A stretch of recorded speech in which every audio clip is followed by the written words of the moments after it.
The voice of Husker Nation is on the air. This is Hail Varsity Radio. Insight, opinion, expertise, along with the biggest names talking Nebraska sports. Join in with the show at 402-489-1240 or 1-800-825-5865. Now, here are your hosts, Chris Schmidt and Elijah Herbel. Great to have you in on a Thursday. It's Hail Varsity. We're powered by Cornhead Lager. Chris Schmidt, Elijah Herbel, Connor Clark. Hope you're well. And off to a fun and eventful weekend. Number to get in, 489-1240 or 800-825-5865. Elijah, you're in the working world, so the weekend can mean a lot of things for you. Connor, does Thursday night still constitute weekend for the college class? I would say so. Drifting further and further away from the wonderful years of enrollment in Nebraska. I would say you can make the argument it starts on Wednesday. Okay, so you guys have shifted it back. Did you shift it back 5-6 years ago? No. To Wednesdays? No. No, I don't know if I was out of the loop, but I always thought the weekend started on Friday. Well, there's usually some specials that go on Thursday nights. There was the one semester where I didn't take any Friday classes. All my classes were Monday, Tuesday, Wednesday, and Thursday with none on Friday. That was my favorite semester of college because that may have been the only semester of college where I really took advantage of the old penny pitchers, happy hour. Yeah, and I still had this show on Friday afternoons. But you had enough time to shake the cobwebs off and go get a sweat in the morning. Exactly. 22-year-old Elijah was different than 25-year-old Elijah. Yeah, you're so old. Hey, it happens quick. Trust me, bud. Enjoy that 22-year-old liver while you got it. Right, and you know, after 4,000 years of marriage, it feels like, and I'm not knocking it. I mean, I'm happy to be married to the bunny, but she called me. She's a nurse, so she works 3 12+ hour shifts, and she was like, "Well, we can't really go eat for Valentine's Day," and I'm like, "Bummer, you know, I don't get to drop a ton of money on dinner." But she's like, "Well, we can go get a drink, and there's a place over by our house that has this raspberry wisp that she thinks is legendary. Truth be told, I could probably make it as well or better." But she wants me to go spend like $12.95 for one for her. It's the atmosphere, right? Well, the atmosphere. The atmosphere was 2 or 3 single ladies having a beer down the bar from us. You mean my dream women? Sitting there enjoying a beer? No, they had a giant. And you didn't invite me? They had a giant burger. They had apps, and yeah, I mean these gals. You would have had. You wouldn't have complained. And you didn't invite me. Well, see, my Valentine's Day. I didn't get an invite either. So next time, sweetie, I'm going to call Connor and Elijah. They're gonna join us. Well, all we need is the ride, and then we'll just leave you guys alone when we get there, and then we'll get the ride back. We just need an occasional wingman from you. That's all we need. Yeah. I am not that. Never have I been. My Valentine's Day though, I thought I had a good plan in place. I thought I had a really smart plan in place, being the single guy. Is Connor single? Did you find you freeze his phone? That's a better idea than my plan. One of my professors called yesterday Single Awareness Day, which I thought was pretty good. Awesome. So I'm rolling with that. And this was my thought. You know, after I get off work, I'm gonna go home, eat myself some dinner, and then I'm gonna go to the gym. Because this is my thought. This is well thought out, right? Because what woman would go to the gym on Valentine's Day aside from a single woman? You know, it takes away any one who hates her especially husband. in the evening. That's potential too, and that's still a win, Schmitty. Wow. Okay.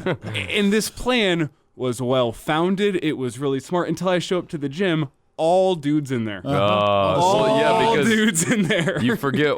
They're all wired the same. They all had the same idea. Come on. So that plan did not work out well for me. But alas, we make it onto Thursday. No new numbers have been put into Elijah's phone, but we roll forward.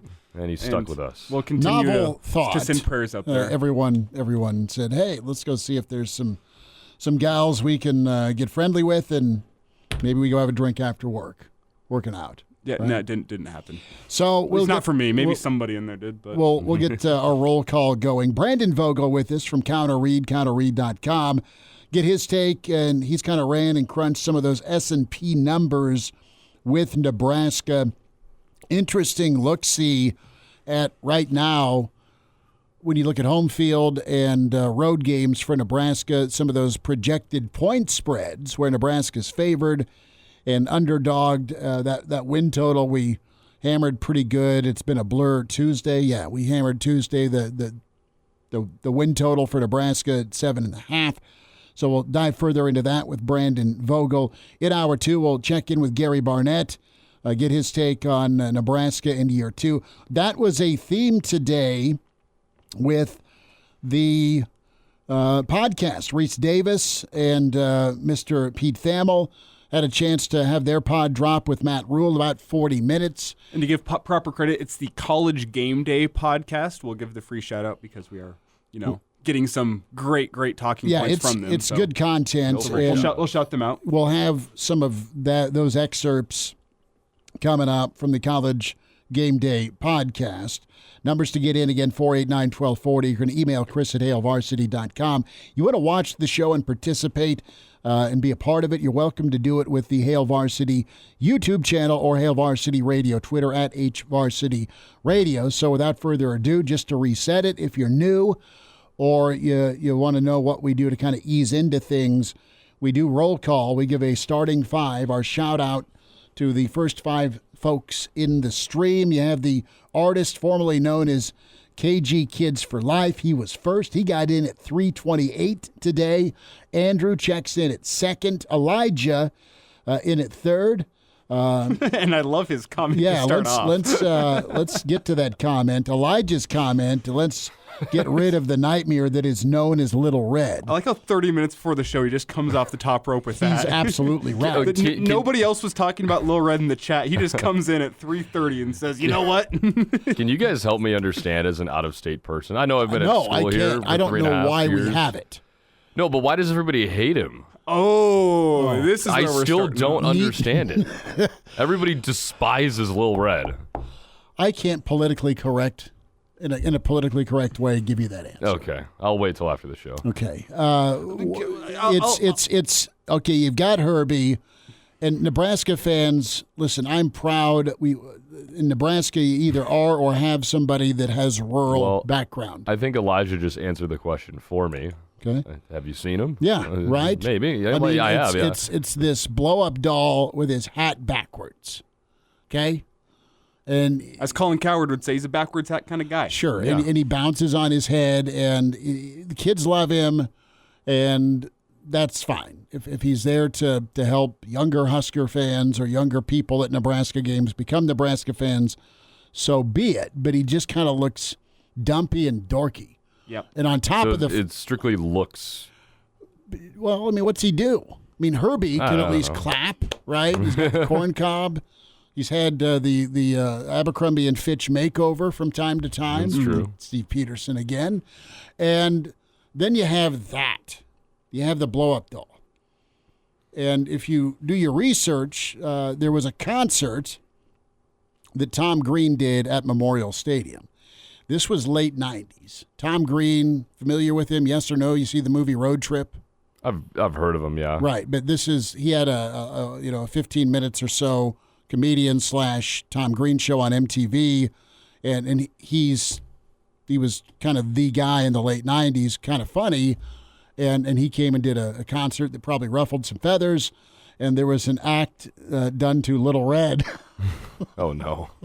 That we all thought as students was hilarious. But I don't know how the rest of the faculty or chain of command felt. Yeah. But long and short, there's Lil Red. And then with Herbie, Nebraskans don't mind how Herbie looks, but there's probably a stigma or perception. Oh, look, it's the psycho farmer in overalls, right? So that's kind of my outside looking in, because I was asked about it by some outside of Nebraska folks at one time. In my place, being the person that Lil Red was originally marketed to, somebody who was a child at the time. Did it endear you to Nebraska, or did it frighten you? As a child, I liked Lil Red. I thought he was funny, jumping around on his head. And the older I get, the more I just have to realize, Lil Red is for the kids. I can't get my panties in a wad about it. I'm not worried about it. I'm not worried about it. But Elijah is, and that's okay. I don't think Lil Red is a great, from a mascot perspective, representative of the state of Nebraska or the University of Nebraska. I think he looks kind of stupid. He's not threatening or cool in any way, shape, or form. But at the end of the day, Lil Red is a child mascot that is somehow bigger than Herbie. That's another thing that kind of grinds my gears. He's supposed to be a child, yet he's 2 feet taller than Herbie. What's up with that? He's inflatable. But I digress. Not for me. Lil Red is for the kids. I, as a kid, like Lil Red. I'm sure the kids today like Lil Red, and we'll leave it at that. Stuart Mandel put out a tweet when it comes to EA NCAA Football 2025. The trailer is out. I have not played college football since the 2002 season. And that's just me not doing the video game thing, but I loved my my I formation option attack with Jamal Lord and Garth Glissman of the 02 team. Think about it though, Schmitty. Junior's about to move out, go off to college. You might have plenty of free time to play NCAA football here soon. I don't know how, because he'll take every gaming system, and he has about every one with him. Come to my place. We'll have a little tournament. Okay, $15 to get in. I was going to go more, but we're feeling cheap. We've got the mark. He's here. So is what Stuart Mandel tweeted out true? If you go dynasty mode, you can lose your entire class due to transfer. If your coach leaves, you have to deal with NIL money. You can be ousted out of a Power 5 because of the conference you're in, because of TV rights deals. Is this him being... That's got to be like a proposition. Poking a bear, or is this true?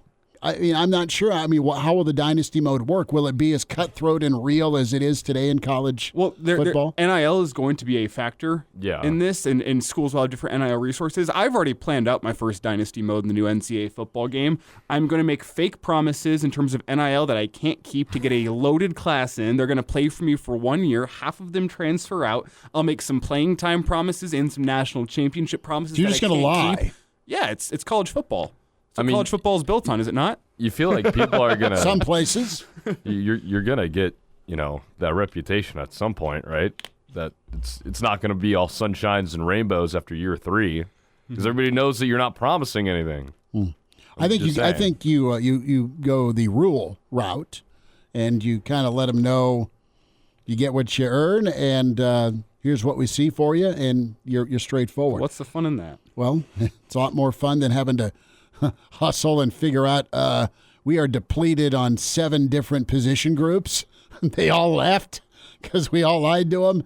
No, treat them like humans and move forward. So sometimes you just got to do what you got to do to turn around UCLA. Well, and I don't know that Deshaun Foster will go with the broken promises route. So let's hear from Matt Rhule. Let's get into some football. And we did some roll call, didn't we? We stopped. Hold on, we stopped. Stopped short. Elijah threw us off. Yeah, he did. We went sidetracked. I needed my Lil Red explanation. Yeah, Joe, make that Jeff. Jeff comes in 4th. Brandon, what's up? He is 5th. Nebraska Grandpa 6. Tuck in at 7, and Tuck excited about the Rhule audio.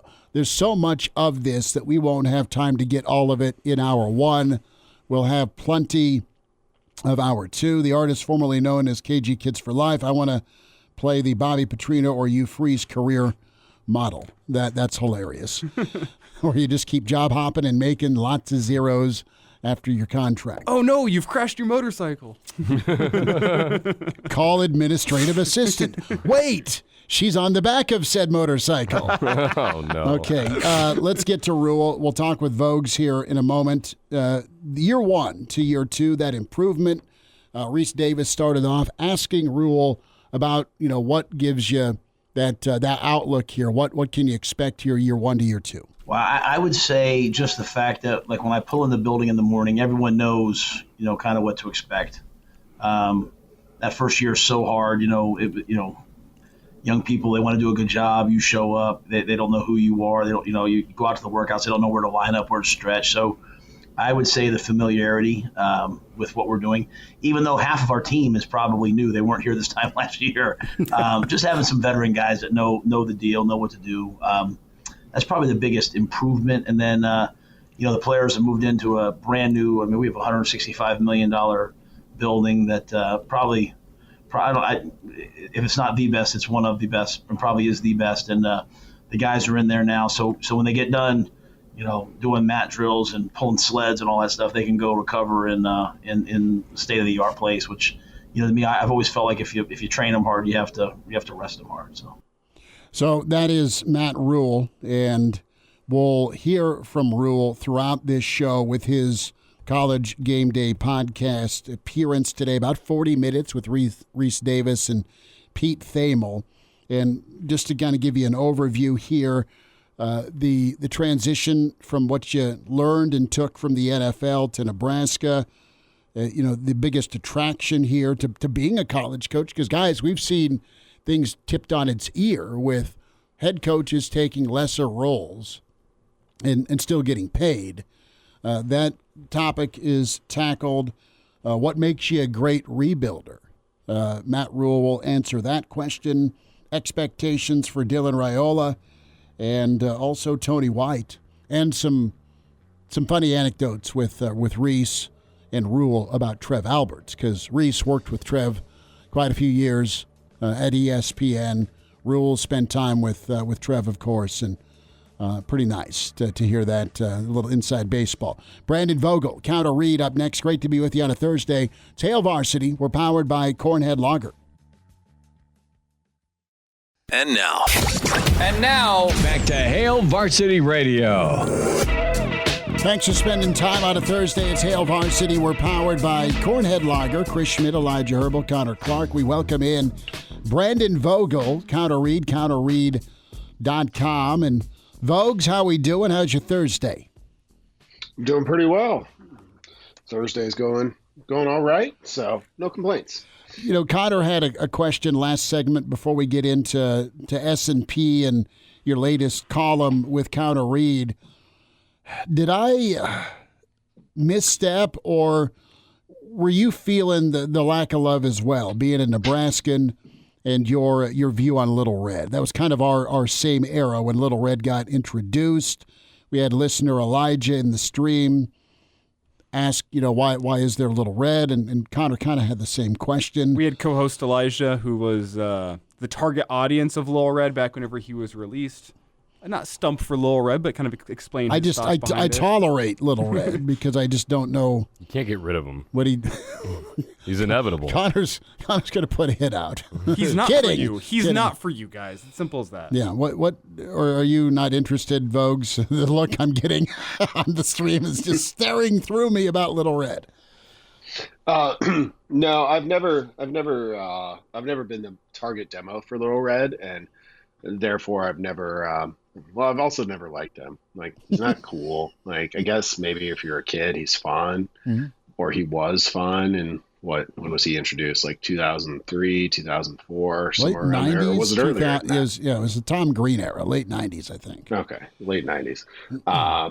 Like, it was kind of cool then, because I think Nebraska was one of the first schools to have an inflatable mascot such as that, and like seeing the things he could do. But it was kind of a one-trick pony. It was like, okay, yeah, he can bounce on his head.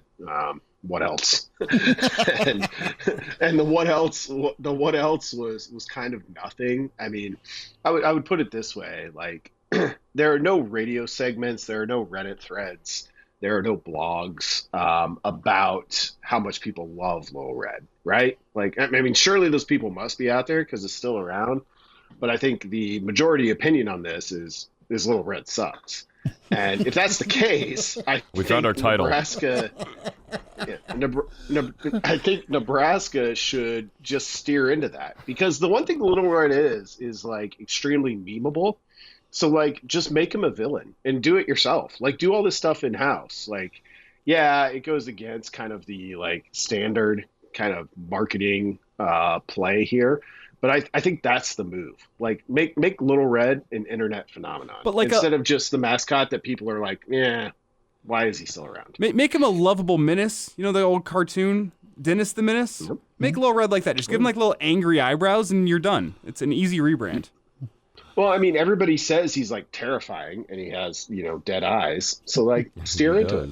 On the next, his eyes remind me of John Elway when he was handing off the Super Bowl trophy to the Kansas City Chiefs. There's a smile on that face, but there's nothing behind those eyes. Trying to transport lights to are on, another nobody's place. home.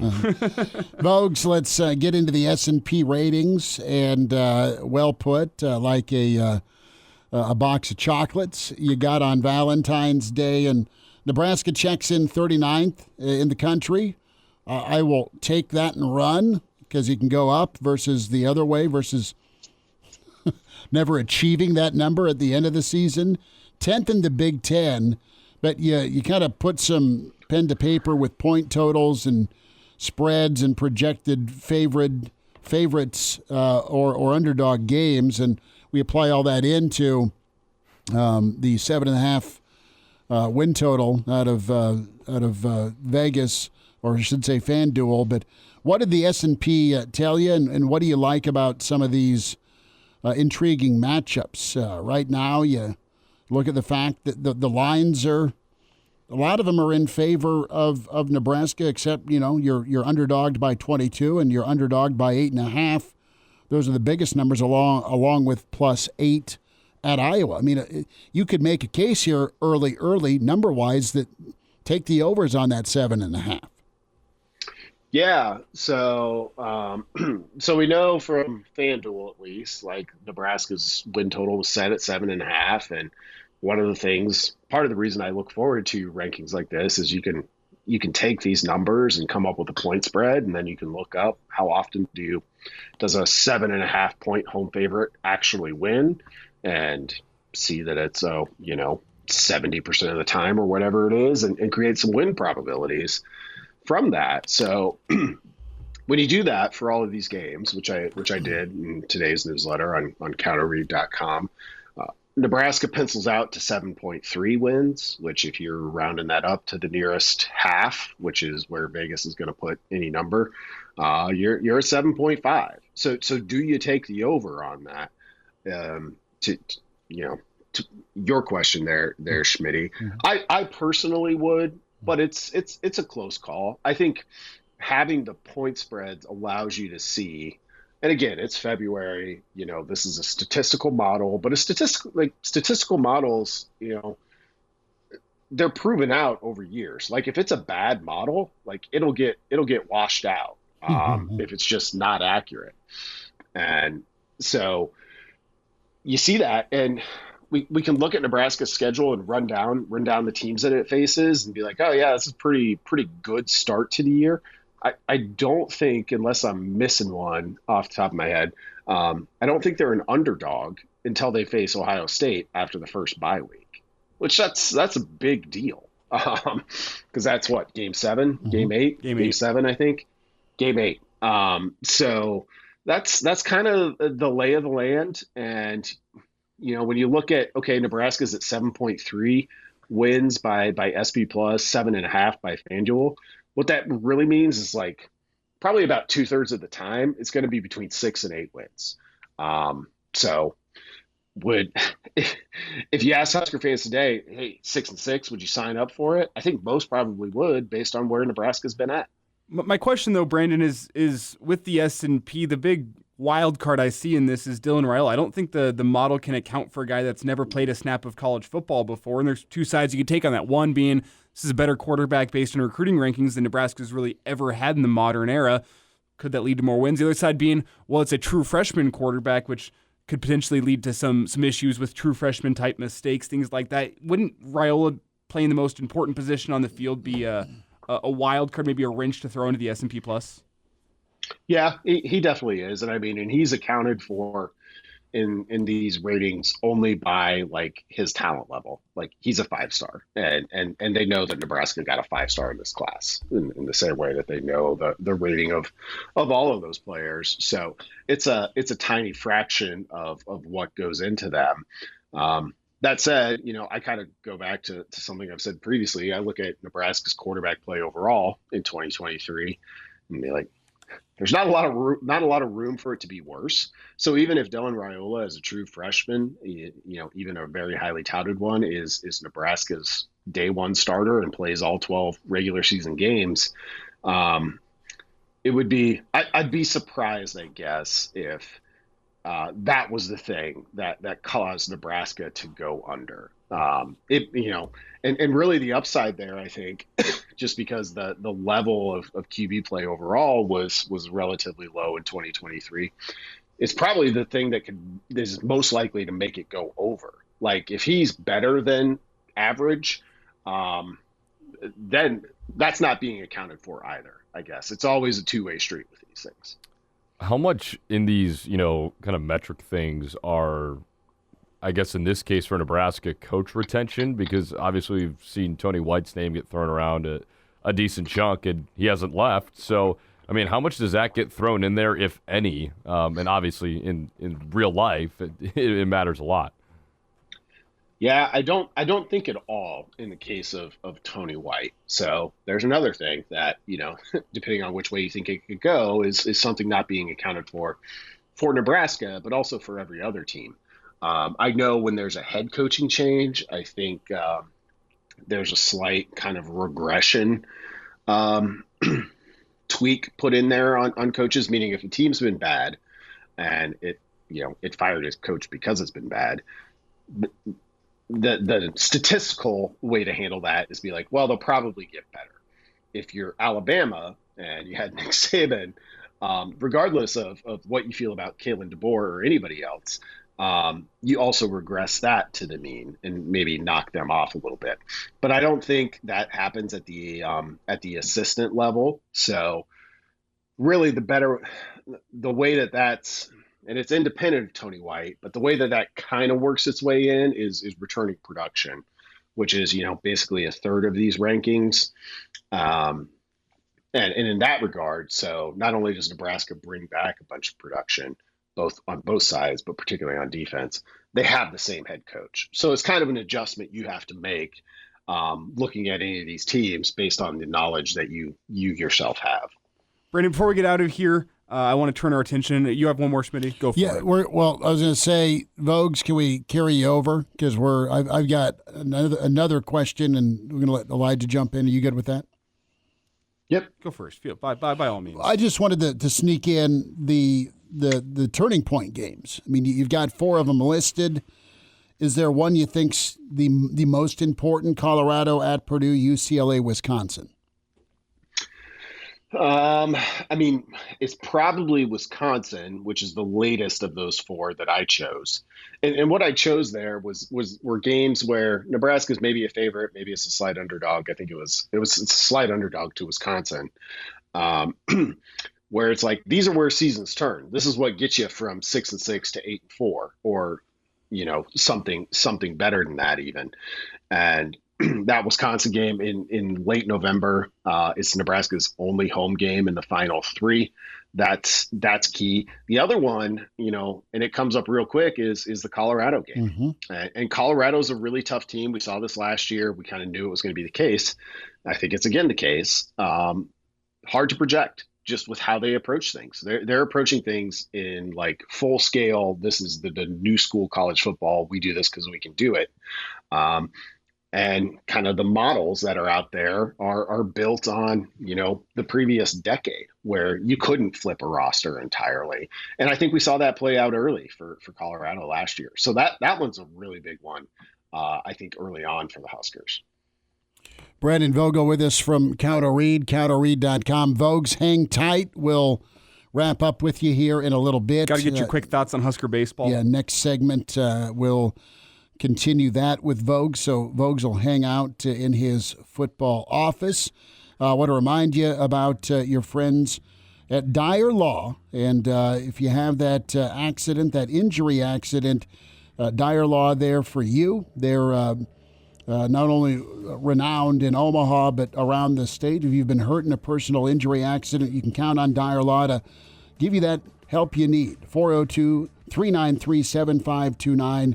Or visit Dyer.law today with your personal injury situation. And now, back to Hail Varsity Radio.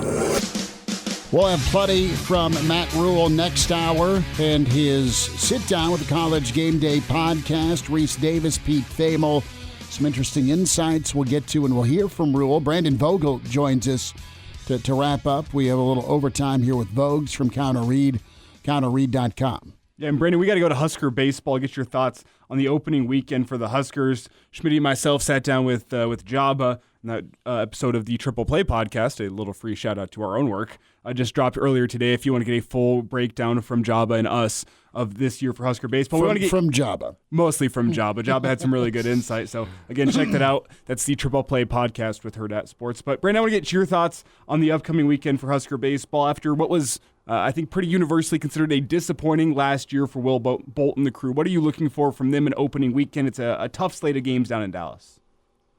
Yeah, I mean, given the toughness of the slate, I think it's mostly competitiveness for me. Nebraska's in this spot, which it's been in, a handful of times where you've got a pretty good amount of turnover.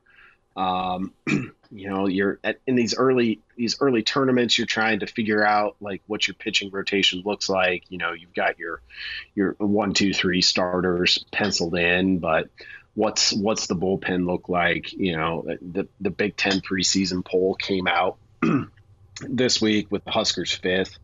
They finished 4th a year ago, basically flip-flopped Rutgers, which was a game behind Nebraska last year.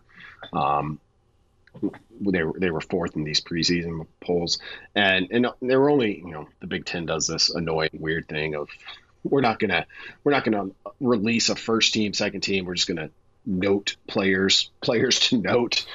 Nebraska only had 3 on there, so I mean I think there's a lot of unknowns with the team, and you're going to need some production from some of the new additions that you brought in. Vogues, tell me about Counter Read. Tell the folks about Counter Read and how they can get on board.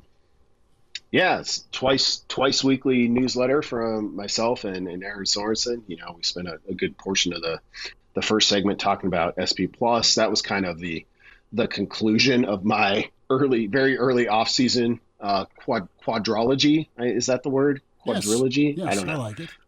We've looked at national title odds. We've looked at returning production. We've looked at win totals, and now we have SP Plus, which allows us to dial in a little bit more. So those are the sorts of things I always look forward to doing in the off season because, yeah, they're just projections. They're just a statistical model. They're just odds, whatever the case may be. But they do a good job of helping, I think, level set for the season ahead, which maybe it sounds crazy to talk about that in February, but it's kind of the thing I'd like to talk most about in February. Brandon, will you be using the new NCAA football video game, supposedly releasing a little bit later this year? Any stories? Does it have any value to you from an analytical sense in college football? Maybe not from an analytical sense. Personally, I'm very torn on this because do I get a new gaming system just to play this game? Because I'm pretty much out on video games. The last one that I played start to finish was Ghost of Tsushima. Great game. Great game. It was a great game. And I after that one, I was just kind of like, yeah, I might just be there. Nothing came along that I had to have, and I just haven't turned on my PlayStation in 4+ years. Also having 2 kids under the age of 3 contributes to that. So I'm actually not looking forward to this one. And as somebody who lived my entire life being I would go get this at midnight if it were available, I don't know what to do. It's I'm in a different stage of my life. I'd have to get a PS5. Do I do it just to play this game? And I probably will, but I don't feel great about it. Do you still have to trade a kidney to get a PS5? Good question. I mean, if I do, then that'll make the decision easy. I hope that's the case, because if so, I'm not going to all that work. But also, I'll be interested to see how much the off season actually feels like work. We talk about how the college game sucks now for head coaches. Mm-hmm. Is the game not going to be fun when I've got to in addition to just landing any 5-star that I want, which you could basically do. Do I have to budget my NIL money? I'm not here to budget. I can do that in my real life. just get a T. Boone Pickens or an Uncle Warren in reality to give some money. Well, Brandon, here's my advice to you before I get you out. when you get that PS5, F or win, and I should be noted, I got mine as an impulse purchase at Walmart. I was just walking through, I'm like, oh, they got PS5s? Awesome. And I threw one in the cart.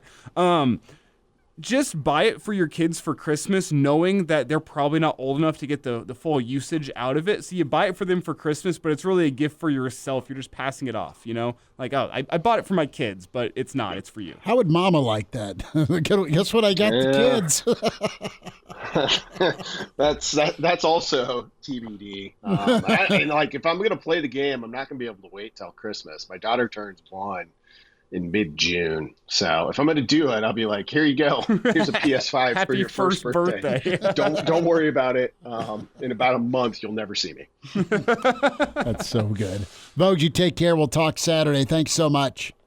Sounds good, guys. Have a good one. You too. Appreciate him. Brandon Vogel, get signed up. CounterRead.com. Chris Schmidt, Elijah Herbel, Connor Clark. Guys, we'll spend a couple of minutes here on basketball. Gary Barnett here a little bit after in hour 2. But 2 thoughts. You have the Ohio State job that is open. You have some smoke around Coach Mack at Creighton. And you have Ross Bjork going to be the new AD there at Ohio State. You had Uncle Ted now that's your president up there. And I'm just wondering about the Ohio State job. Good write-up in the World Herald as well when we talk projecting the tournament. Nebraska gets back to action Saturday. I want to start there, and pretty detailed rundown of just where and how teams with 1 or 2 road wins fared. You don't win on the road in conference, you don't go to the dance. Right now, Nebraska is, in the back of the line, so to speak, with where they are compared to their peers with strength of schedule in similar road record situations. Indiana's not going to be a fun trip, but it's doable. Penn State, Rutgers, Minnesota are all going to be tough ball games, but you get them in Lincoln. And then what could absolutely implode your season, meth lab style, is you go lose to a team like Ohio State and Michigan on the road. So with Nebraska, they could also go 6-1. And then you're good. And you're fine with your one loss by a bucket or 2 to Indiana. It's okay to go lose at Indiana. It's better, I should say, to go lose at Indiana than Michigan or Ohio State. I think the best team that you could lose to in this stretch, and this is going to go against the season trend, is Minnesota, in my opinion. Because, you get them at home, but Minnesota's turned into a pretty good team. Minnesota's an elimination game. Yeah, like they're a solid basketball team, top to bottom. They play pretty good teams tough. We saw them play Michigan State really well the other week, and they ended up beating them. Obviously, you saw what they did to Nebraska. They beat Northwestern pretty recently, too. So I think that's the hardest remaining game on the schedule, but obviously you got to take care of business against the teams. You should be taking care of business. You get to that top 6 line. I think that is very real for your NCAA projections for the Big Ten. Can you slide into that 6th spot and oust a Sparty or even a Minnesota? What about the Ohio State basketball job? We'll round out hour 1 next. And now, back to Hail Varsity Radio. So let's talk Ohio State opening for 2 seconds. We'll get to some football here next hour. More from Matt Rhule with Reese Davis and Pete Thamel. The Ohio State job, Chris Holtmann out. Do they go get some of these names? If you're Ohio State, who can you land? What do you expect? And I ask that because they've gotten rid of a Thad Matta, who pretty much went to Sweet 16s, Elite 8s, and Final Fours. Not every year, but they were good a lot. Holtzman was a 2 seed, but got upended by a 15 seed. They've faded, and they really haven't been a juggernaut since 2021. And they've taken a step back. They finished 16-9 last year. It's never going to be Ohio State football. With Bork coming from A&M, do you go get a Buzz Williams down there? Coach Mack is a name that's out there. Is the Ohio State basketball job as good a basketball job as what Mack has at Creighton right now? Because he's king of Omaha. He kills it. He's recruited well. And Do you leave now? Is your window truly done at Creighton? You had a great run last year. You're supposed to be a Final Four, Elite Eight this year. Then who knows? Maybe they rekindle some March magic. But right now they're looking at a 4 or 5 seed. Do you look at Shaka? I mean, he's done the football basketball school thing at Texas before. I don't know if you're Ohio State. Where do you settle? And you have the Rick Barnes example where about every 10 years you move on, just because it is time to move on. You've exhausted your welcome. How about this for a name? How about this? Dude, you were going to go with that name? No. Okay. No. What name? What were you thinking? We were discussing a name in the commercial break.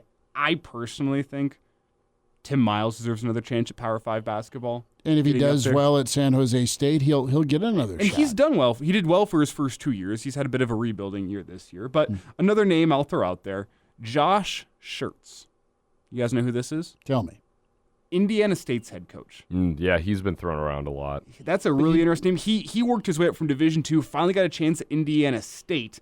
And what has he done at Indiana State? Turned them from a team that was 11-20 his first year into 23-13 in year 2. Now 22-4. It's the best year that Indiana State has had since Larry frickin' Bird 50 years ago. Drake's head coach is also they were around. Yeah, they were a 12-point favorite or a double-digit favorite last night once they got ranked and got whacked. That was 2 nights ago, but that's going to happen. You're still Indiana State. I think Buzz Williams. 22-4.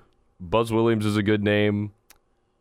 My job personally would be on the floor Eric if McDermott went there.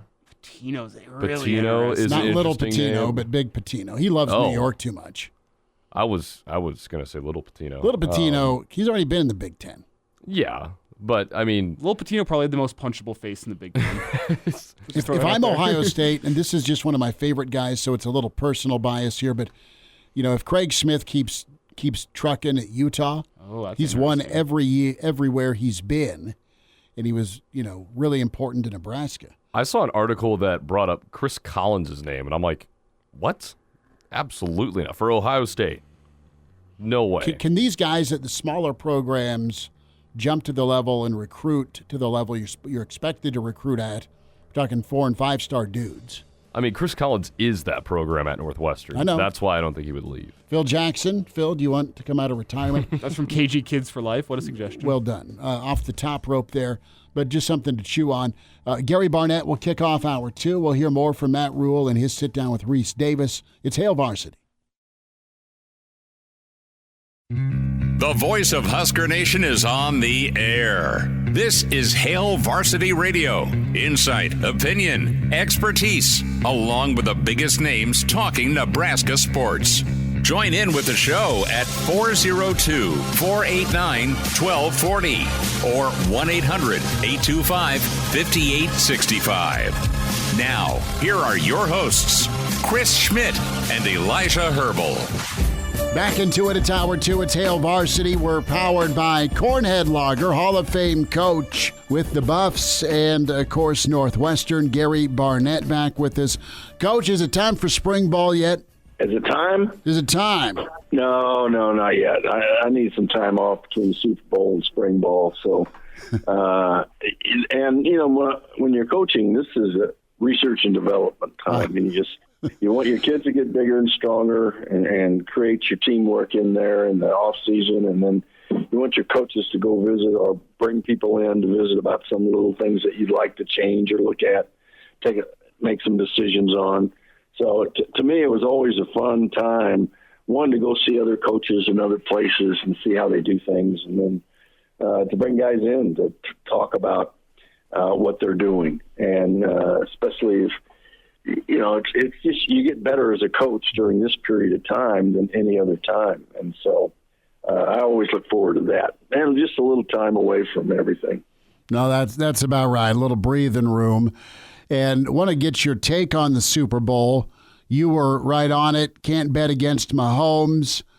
And Coach Barnett, a thought on the game. It was overtime. It was a slow burn, but, man, it finished like a freight train.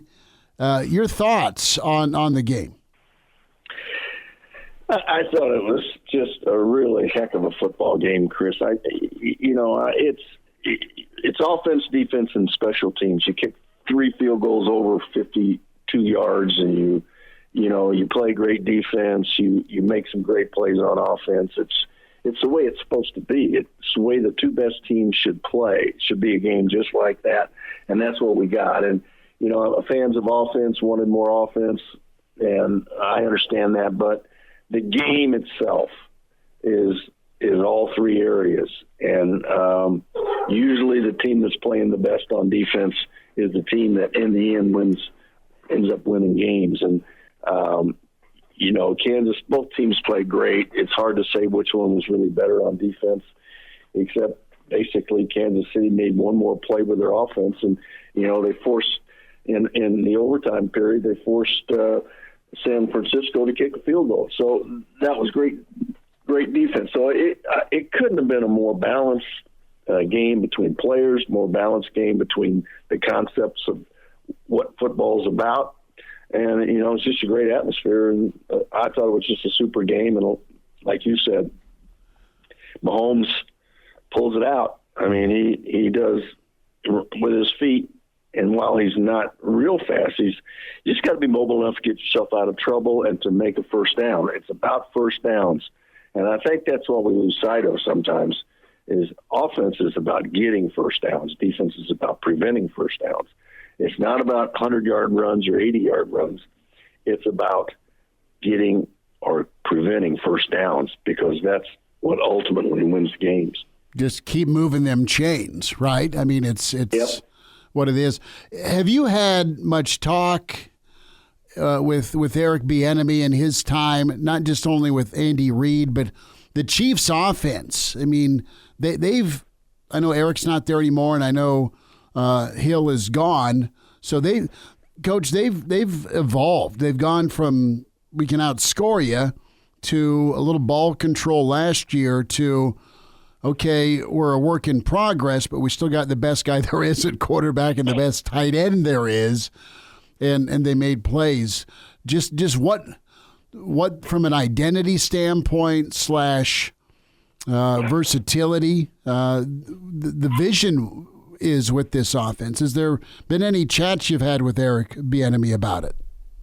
No, I haven't, but it's complementary football at its best. Yeah. You lose Tyreek Hill, you lose your running back, Edwards-Helaire, you lose, when they won their first Super Bowl, I forgot who it was, but they had a couple great running backs. And so, they had to sort of piece this together, and the defense had to become better. And Spagnuolo's defense played terrific in that football game. And so this was a classic example of being able to adapt and adjust as a coach and as players between Andy Reid and his staff and what they could do on the field. It was just they were a different team this year than they were 6 years ago when they were in it, and you got to give everybody credit. They lose Bieniemy or Bieniemy moves on. How much he had to do with that, I don't know, but Tyreek Hill was a big part of the explosion on that offense. The two things they're the same are Kelsey and Mahomes and Andy Reid and Spagnuolo. Those are the four cogs that really what made this team a Super Bowl team. Gary Barnett's with us. It's Hail Varsity Radio talking some football this afternoon. Coach, what's the right amount of mobile? And I ask that because Nebraska had to lean heavy on the option game. That's what Harburg did best. There's going to be a race for quarterback. We think it's going to be Dylan Raiola. But from a style and a skill set standpoint, he's a thrower first, but he's not a statue. How do you use that, or do you just let it happen organically at quarterback with a pocket guy that is athletic? I think you let it happen organically. I don't think you force that. I don't at all. And you just sort of, see whether or not in the heat of battle, and you've got to put the heat on him early, or at least in the first couple of games, to see whether he can escape, where he can, if either one of them can make a bad situation good. Unless option is just part of your scheme, you're going to run it no matter what. Then you end up maybe running with some guys who maybe shouldn't be running it. But I don't think Matt's going to tie himself into that. he's going to let it organically happen and see who the best quarterback is, and then adjust to that quarterback. But the right amount of mobile is who can pick up first downs in key situations, and mobile quarterbacks become more and more, or if you can be mobile, in third down situations and in the red zone. Because when you run your quarterback, you gain a blocker. You've got the tailback that's either being chased because he doesn't have the ball or because he's a blocker for the quarterback. And so if you've got especially a big guy that can run in the red zone and run on third down, it's a huge advantage for any offense. Gary Barnett with us, Hail Varsity Radio. Interested, was looking at Adam Rittenberg's story at ESPN, and I want to go to the Big Ten here, Coach.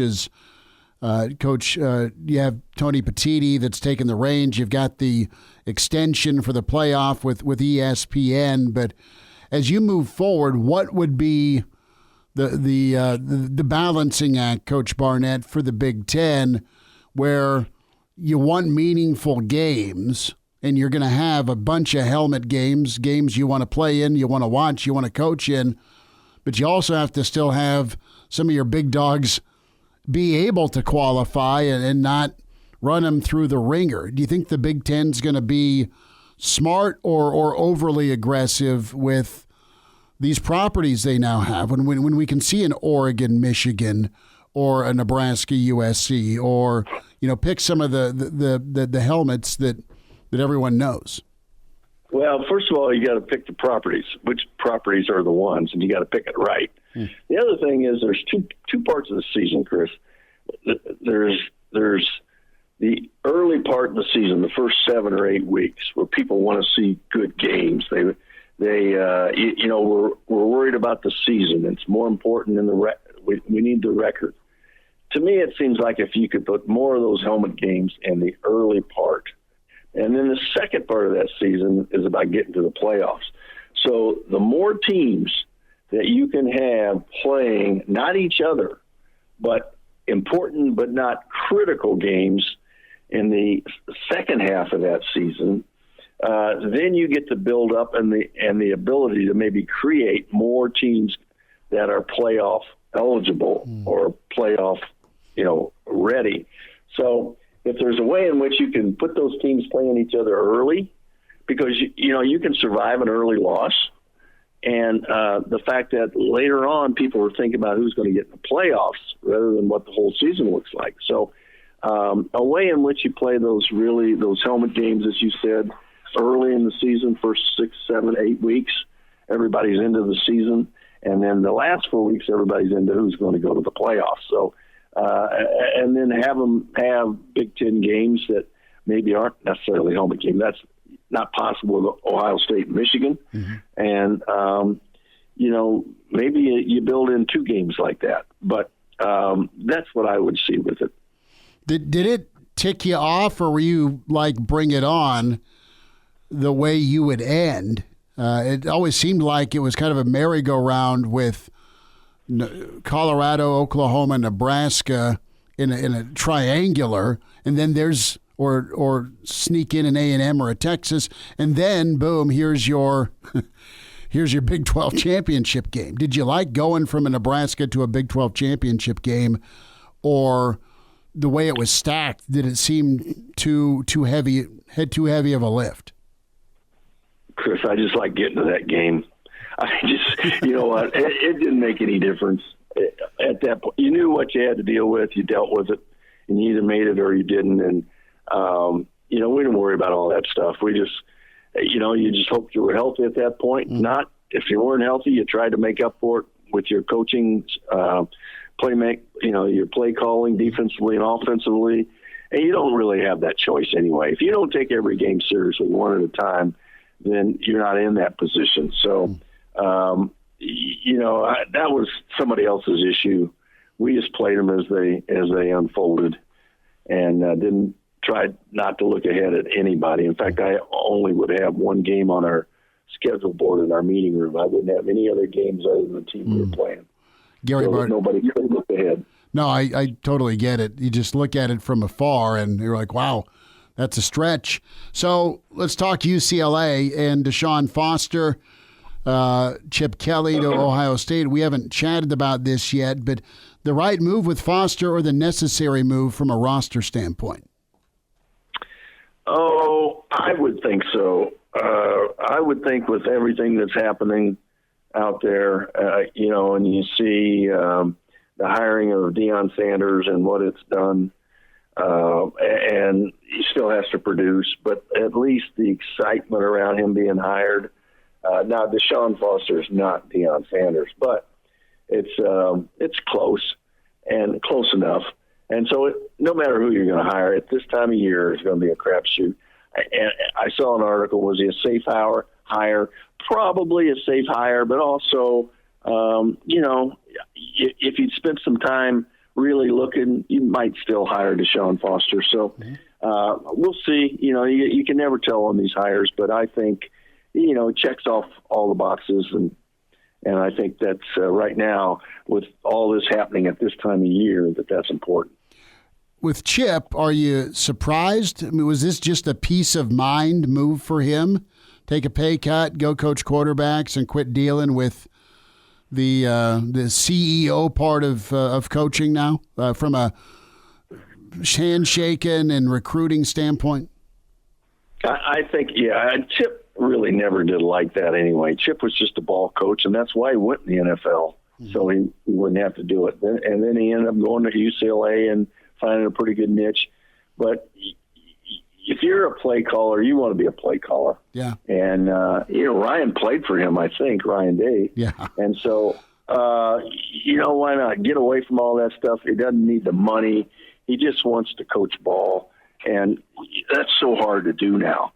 A lot of these guys, like Chip's not going to have to recruit. He may have to recruit a quarterback every year, but he's not going to have to recruit. And these guys don't want to have to carry NIL offers with them in their pocket when they walk in. They don't want to do that stuff. They just want to coach football. And so I'm happy for Chip. He's going to be a happier, easier guy to be around than he has been for a while. More with Gary Barnett. We'll wind it down, and we'll get into more of the Matt Rhule, Reese Davis, Pete Thamel, College Gameday Podcast reaction here on the other side. From Connor's burner account, Ronnie checks in. Vinter? That's a fun I think name. so. Ronnie asks Ronnie. why Connor doesn't speak in this program very much.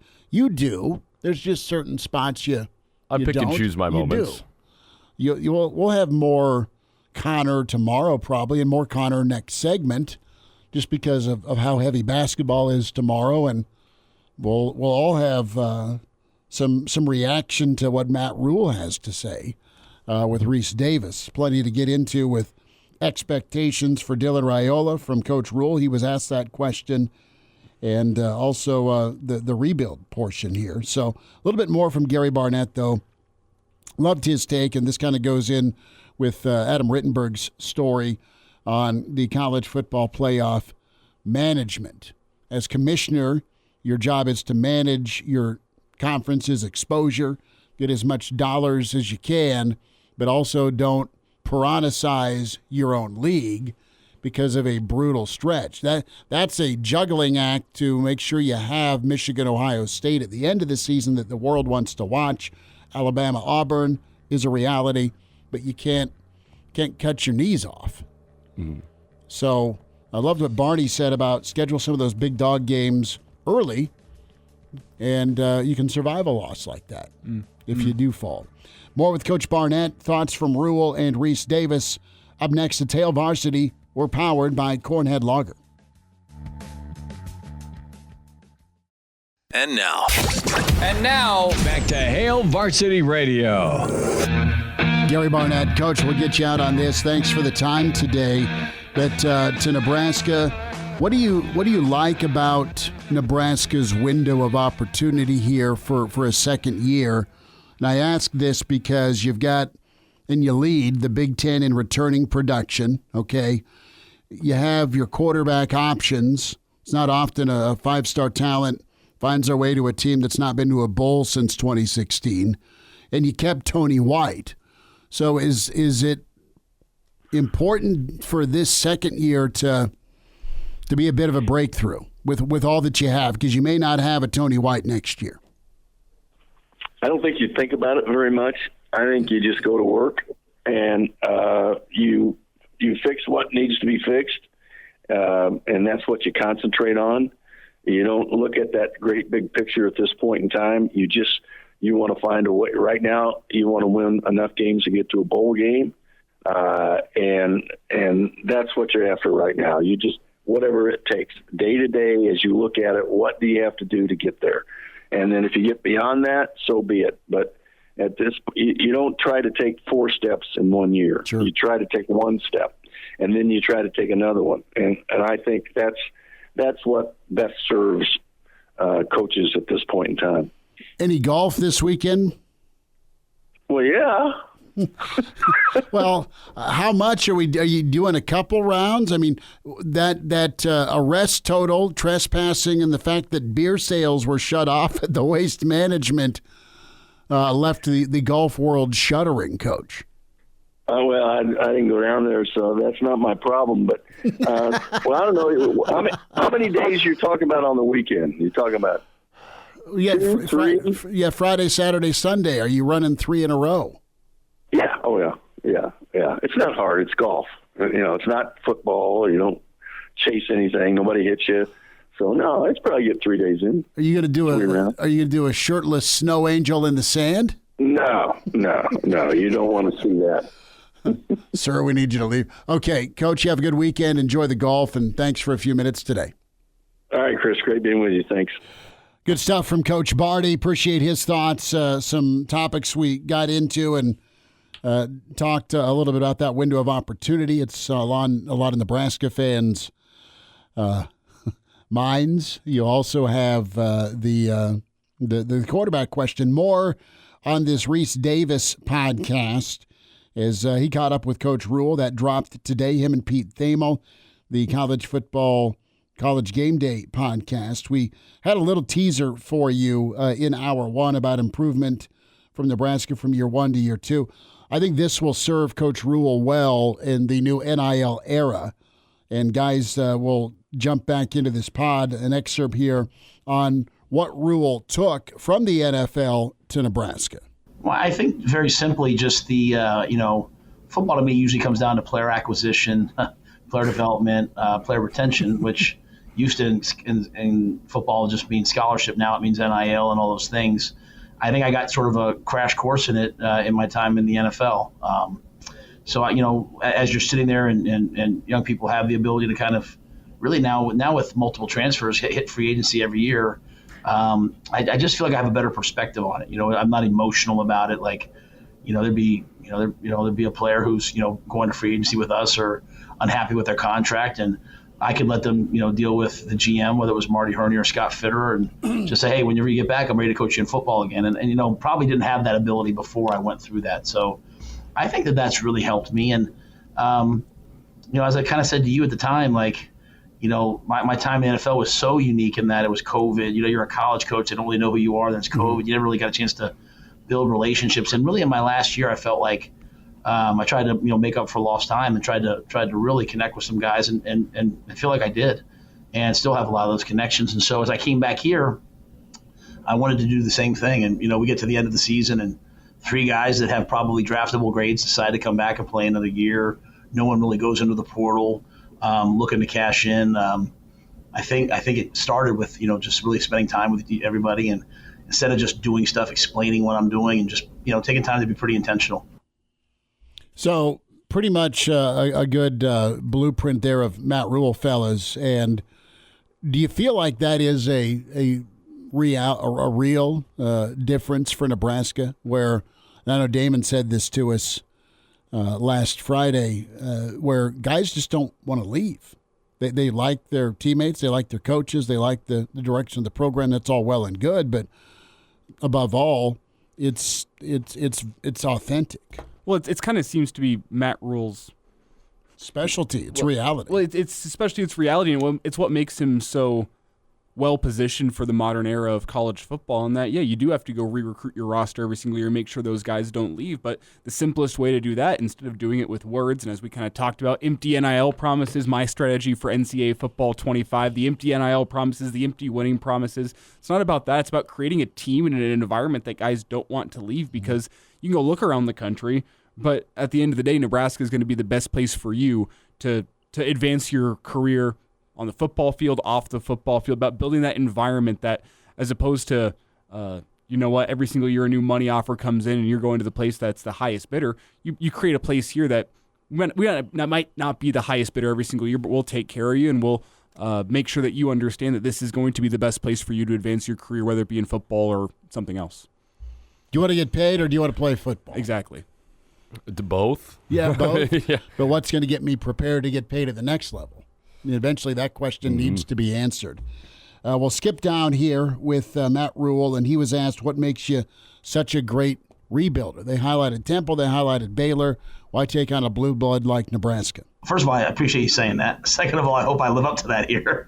I will say this. I think I loved Temple because I had been there as an assistant coach for 6 years. So I had this deep, belief in Temple and what we could do there.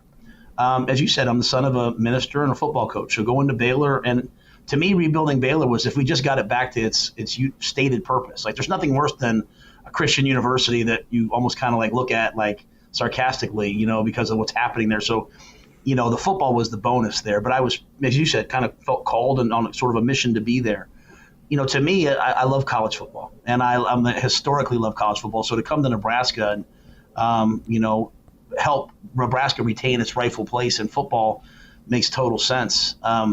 In terms of, why I think I'm able to do it, I think it's because I really don't mind. I don't like, but I'm willing to do what it takes to win in the long run.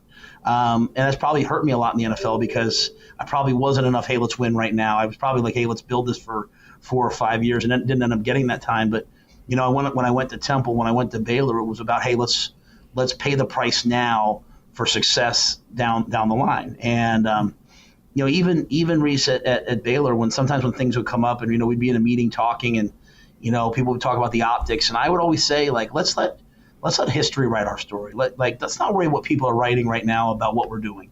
Let's worry about 10 years from now what people write about what we're doing. So if we're going to do something that's controversial that people don't like, but we think it's the right thing, let's do that. And I think if you take that over to football, I try to do the right thing. I try to do what's going to be in the best interest of the long-term vision for what we're trying to build. And if that means we have to start out 2-10, or, unfortunately this year we were 5-3, we finished 5-7. It doesn't mean I enjoy those things. It just means I know right now we are so much further ahead than where we were last year. And anytime a coach calls me that gets a new job, I always tell them, don't worry about winning the first year. Worry about building something you can be proud of, building a foundation, then the winning will come. And so I think that is probably what that confidence that, hey, it'll work out in the long run is probably what's allowed me to do it at the college level. And the only other thing I'll say is I think because I truly believe that I and my staff really care about these young people. Like, even if I have to dismiss them from the team, I always tell them, like, there's nothing you can do that will make me not care about you. Now, there's a standard here you have to live up to. And I think when you do that and you go through hard times and the players see you not changing and they see you not turn a lot of times in their lives, people have changed on them and turned their back on them. I think we get real buy-in on a personal level that allows us to, take some huge steps. Real buy-in, real key for Nebraska. Guys, that foundation, as he put it, not worried about winning in year one. That's nice. You'd love to have a winner out of the gate, but then that's the bar, that's the standard. Do you exceed that? You can become your own worst enemy there. But the topic of sustainability, that's really what you crave if you're a Nebraska fan. Be good, be relevant, be in marquee games, win more than you lose, look good doing it, look physical, look like an air quote Nebraska team, but be able to do it year in and year out. Know what you're going to get on a high level. That's what's been missing for a while. And you heard from him right here with the Reese Davis and Pete Thamel College Gameday Podcast about, the big picture outlook. I don't think people really realize how important what Matt Rhule just said, because that's like kind of a personal thing that he just said about a lot of his players. Is like they probably had people switch up on them at some point in their life, whether that's family, whether that's teammates, whether that's coaches, recruiting, whatever. So the fact that Matt Rhule is able to stand in there, and even when he's got to look a player in the face and say, hey, we can't have you here anymore because you're not doing X, Y, or Z, or because you did X, Y, and Z, the fact that he's still going to treat you the same as if you were his QB1 says a lot about him as a coach and him as a person. And that goes a long way, because you throw however many guys on a football roster, you don't know where they're coming from. You don't know where their backgrounds are. They're all over the place, maybe even internationally at some points.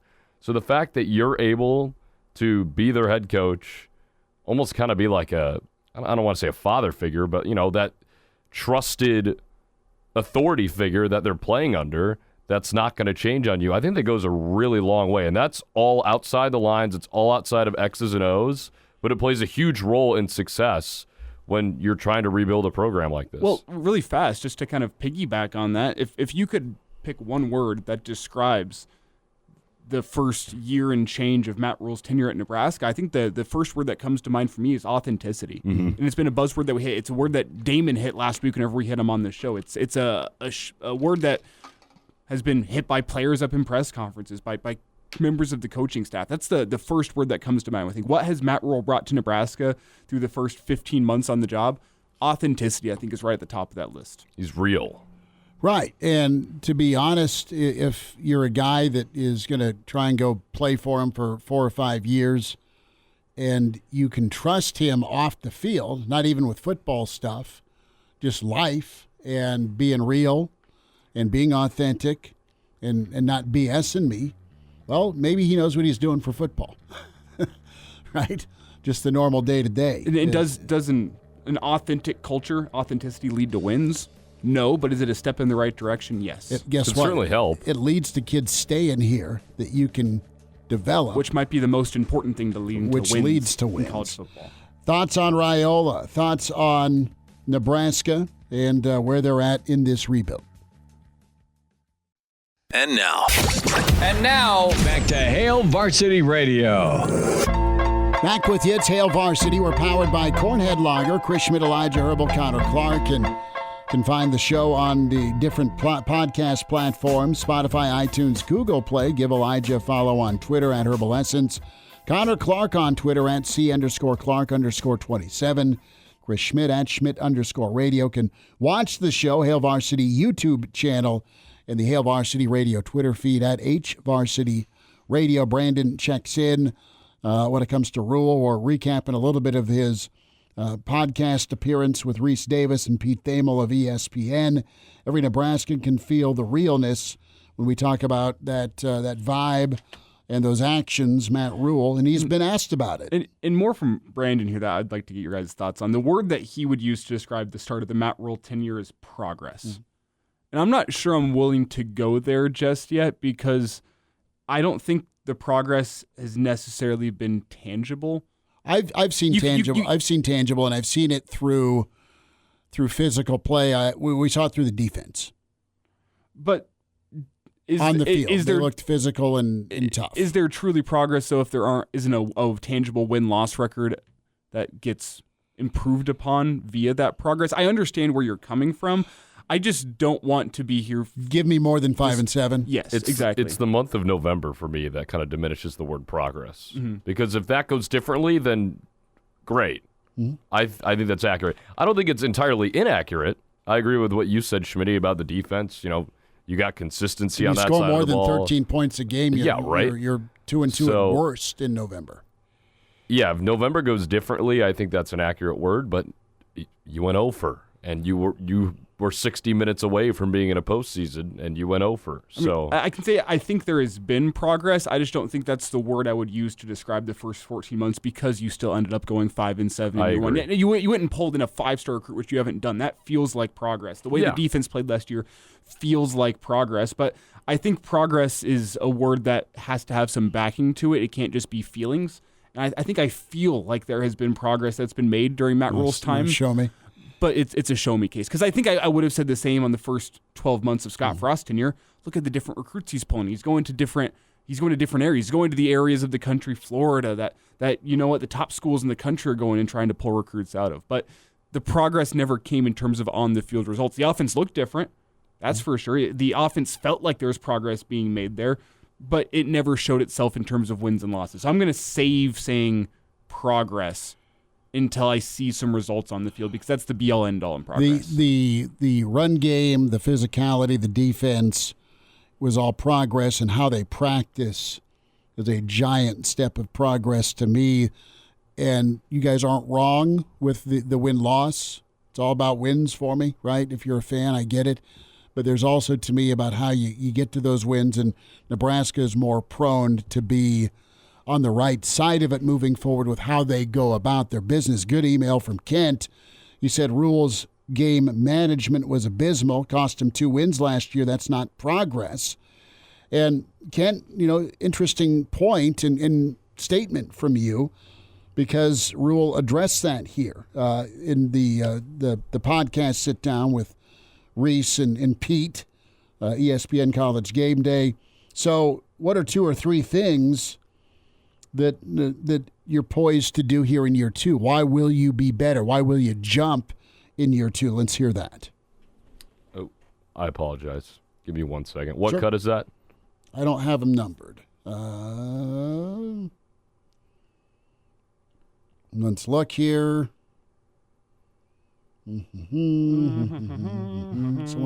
Someone's saying. This is bed music. 6. Yes.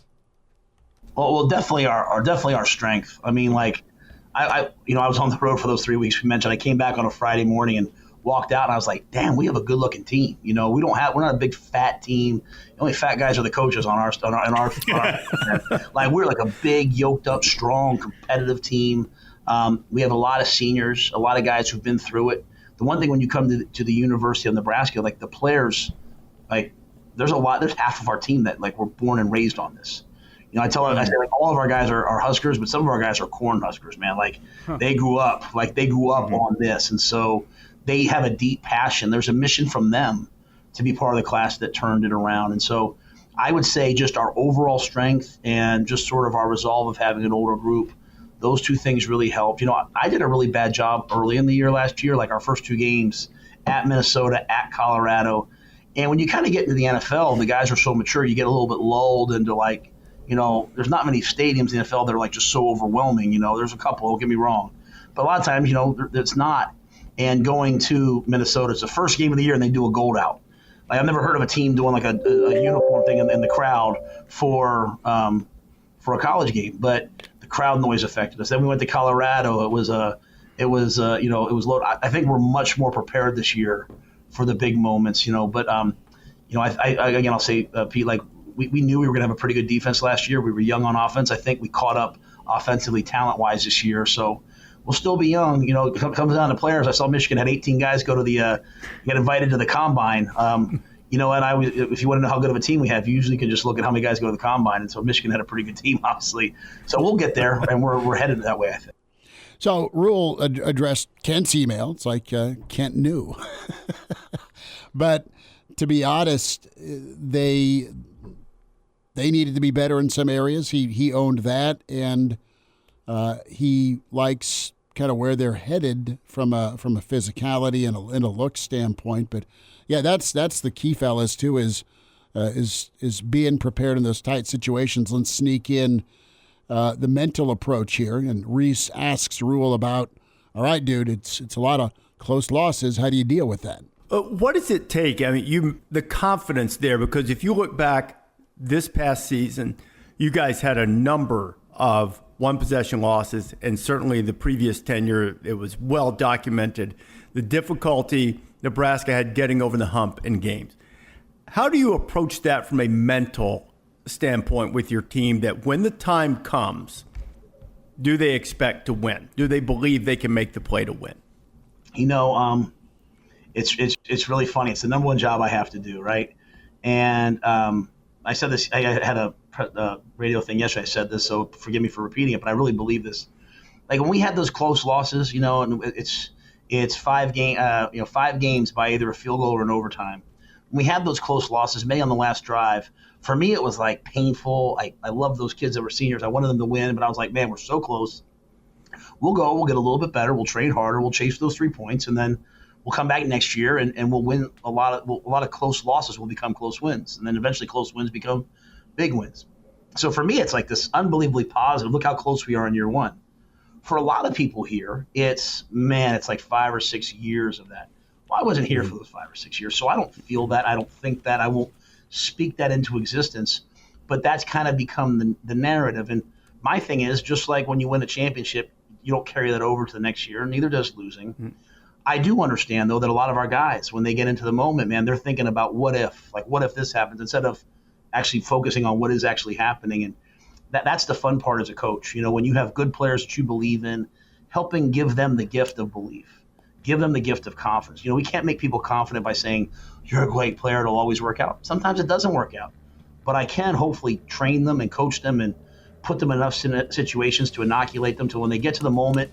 All I want to see us do is when the game is on the line, I want to see our guys rip it and go play. And so it's one thing for me to do it. I do believe like 1 or 2 great players can bring that to a team, right? Like you're out there and you're in the Super Bowl and you're playing with Patrick Mahomes, like you're like, man, I'm going to let it rip because if I make a mistake, Patrick's probably going to make me right. And that kind of starts to grow and then it takes off. So that's my number one job, is to help our team get into those moments and anticipate winning, not anticipating, oh, here we go again.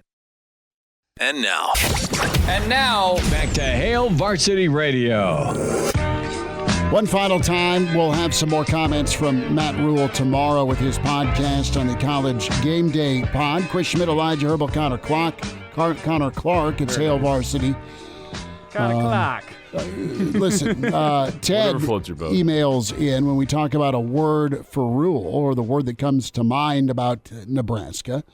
Confidence is a word. There you go. Brandon says honesty, stability. There you go. Humility. Tim checks in when we talk about progress and if that's a thing or not, if you saw it. Tim's like, Frost is out, Rhule is in, that equals progress.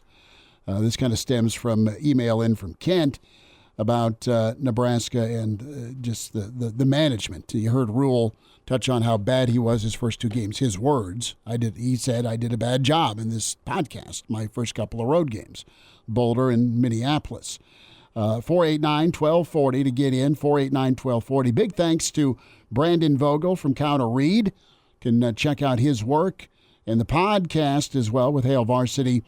His segment today, also Gary Barnett, Coach Barney, Colorado and Northwestern. Good to get his perspective on just scheduling and how the Big Ten sets itself up in the future for playoff options, playoff choices, and also those helmet games you want to see. A quick reminder.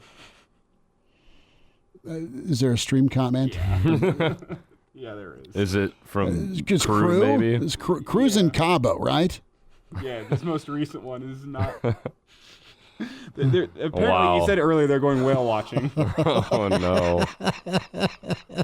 Oh, no.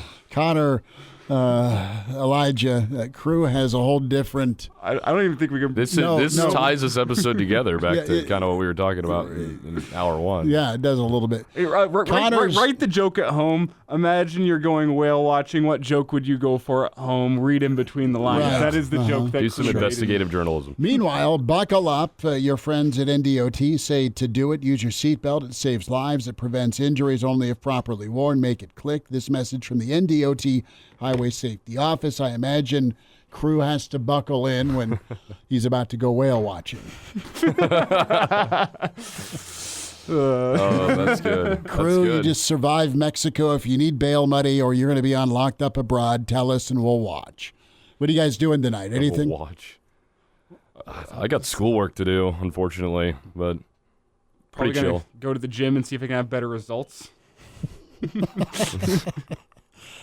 When it comes to finding someone to go have a drink with afterwards? No, it's squat night. I got to do a little better there. Got to throw some more weight on the bar. Okay. Yeah, come on now. I thought you were talking about. I can come yell at you. I was, but as soon as you asked me point blank, I folded. I can come yell at you and try and motivate you a little bit if that would help. If not, that's There's cool. this one guy coming to recently that just loudly raps along to whatever songs are in his headphones. That's been all the motivation I need recently. Junior got some of those Apple Wireless, the new stainless steel deals. He thought were fake. They're not. They just suck. Yeah, he was not happy with weird. them, but he used my credit card unbeknownst to me that started the, I've been popped for fraud. No, my kid just used the card without telling me. So I recently have been listening to audiobooks in the gym. I finished Lord of the Rings. I just finished Casino Royale as well last night. So who we'll see. narrated? I don't even know. Some guy. 4 o'clock tomorrow. Back with you then. Thanks for tuning in.